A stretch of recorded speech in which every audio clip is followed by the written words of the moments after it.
हकीम साहब, आप एक मरीज को, जो डायबिटीज का मरीज आपके पास आता है, आप उसको हिकमत का मशवरा क्या देते हैं कि वो क्या जड़ी बूटियां लेना शुरू करे, खाना शुरू करे, या क्या आप उसको रिकमेंड करते हैं? जी, हम तो उससे मरीज़ का देखिए मिजाज और लाइफ स्टाइल जो है वो ख़ासा इस मर्ज़ में अहमियत का हामिल है। एक तो कोशिश करते हैं कि वो अपना लाइफ स्टाइल जो है उसको थोड़ा सा चेंज करे, थोड़ा सा एक्सरसाइज करे, एक्टिव हो, कार्बोहाइड्रेट थोड़े लो करे, तो ये तरीक़ाकार होता है। फिर उसके साथ दवाइयाँ जो है वो दी जाती हैं, लेकिन आधा जो 50% इलाज है। हिकमत में कौन सी चीज़ें हैं जो दी जाती हैं?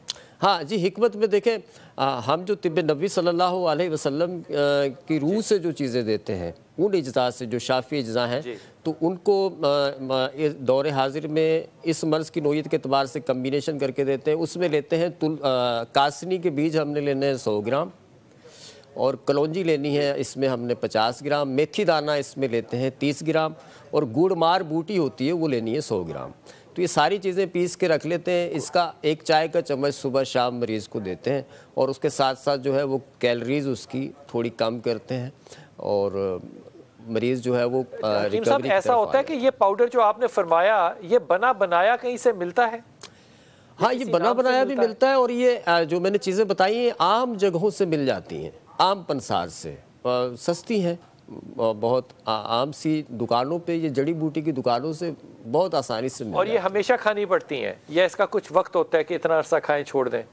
हाँ देखिए, नहीं, इसमें ये होता है कि शुगर चूँकि फ़रेबदा मर्ज़ है और नुक्स है एक तरह का, तो इसको ऐसा है कि इसको जो है वो टेस्ट कराया जाता है। सबसे पहले ये कोलेस्ट्रॉल लेवल ठीक करता है।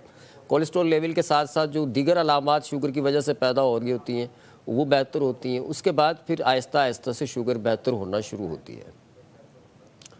तो ये 3 महीने 6 महीने भी चल जाते हैं। डायबिटीज पेशेंट का दो तरीके जो चीज़ें जो हैं वो बड़ी कॉमनली देखें, एक तो हाई कोलेस्ट्रॉल और एक फैटी लिवर। फैटी लिवर, इनका क्या किया जाए? ये वाकई ठीक है बात जो मैं कह रहा हूँ? बिल्कुल ठीक है बात। वो डायबिटीज डायरेक्टली प्रोपोर्शनल है हाई कोलेस्ट्रॉल से। कैसे?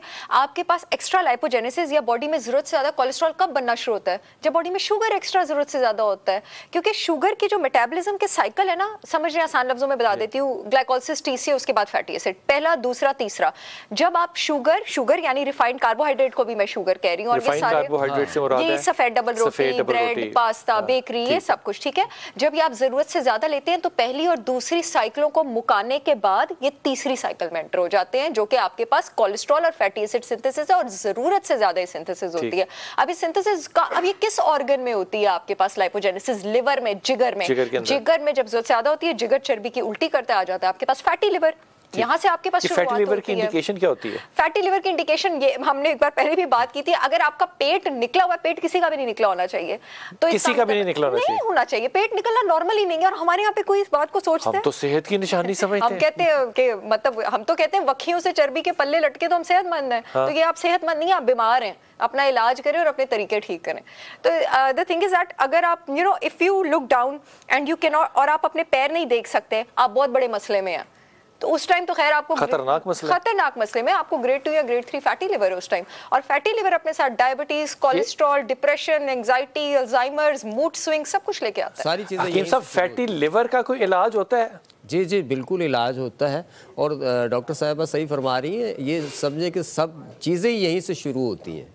जब एक्स्ट्रा कैलोरीज हमारी बॉडी में जमा होती हैं तो ये डिपॉजिट बैंक है, हमारा लीवर जो है ना, ये डिपॉजिट बैंक है, ये डिपॉजिट फैट है। यहाँ जमा होते होते वो एक समझे ठीक ठाक चर्बी जमा हो जाती है। तो ये जो फाका है तिब के अंदर, रोज़ा जो है ये भी बेहतरीन इलाज है फैटी लिवर। रोज़ा कह लें? हाँ, रोज़ा बेहतरीन इलाज है। इसमें यह है कि आपने अफ्तार जो है वो उसी तरह से करना है जिस तरह सहाबा इकराम रज़ी अल्लाह ताला अन्हु किया फरमाया करते थे अफ्तार को, उस तरह से सादगी से अफ्तार करें अगर। और महीने में अगर सिर्फ आप 1 हफ़्ता रोज़ा रखें, महीने में सिर्फ 1 हफ़्ता रोज़ा रखें, और इस तरह से आप 3 महीने 4 महीने मुसलसल रखें, इंशाअल्लाह ताला फैटी लीवर आपका ख़त्म हो जाएगा। एक चीज़ तो ये है। क्या बात है। दूसरी चीज़ ये है कि आपने लौकी का इस्तेमाल करना है, सुबह दोपहर शाम लौकी का इस्तेमाल, और जौ का दलिया वो पानी में बना के। तो सालन में आप सिवाय लौकी के कुछ नहीं खाना। नहीं है जी, लौकी का सालन बना सकते हैं? लौकी का सालन बना सकते हैं, और लौकी का आपने जो है वो कच्ची लौकी भी खा सकते हैं, तकरीबन 3 से 4 इंच के करीब।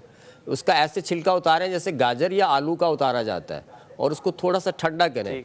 ठंडा करके सुबह खाली पेट अगर खाई जाए, ये लौकी जिस तरह के खरबूजे की काश होती है, थोड़ी सी आप 3 या 4 इंच की ले लें और उसको आप चबा चबा के खाएं, तो उसका जायका बुरा नहीं होता। सुनने में कुछ आपको लग रहा होगा अजीब सा, लेकिन जब मरीज़ खाना शुरू करता है तो 20 से 21 दिन में उसकी मैदे के मसाइल खाने की तो बड़ी पुरानी रवायतें मौजूद हैं। लौकी खानी चाहिए, सालन के तौर पे भी खानी चाहिए। सालन के तौर पे अगर मुसलसल खाएं और सिर्फ जौ का दलिया खाएं तो इंशाल्लाह ताला इलाज बिल ग़िज़ा के तहत फैटी लीवर जो है वो मुशाहिदे की बात है कि हकीम साहब, हिकमत में जौ को गंदम की कज़न समझा जाता है या ये अलग चीज़ है?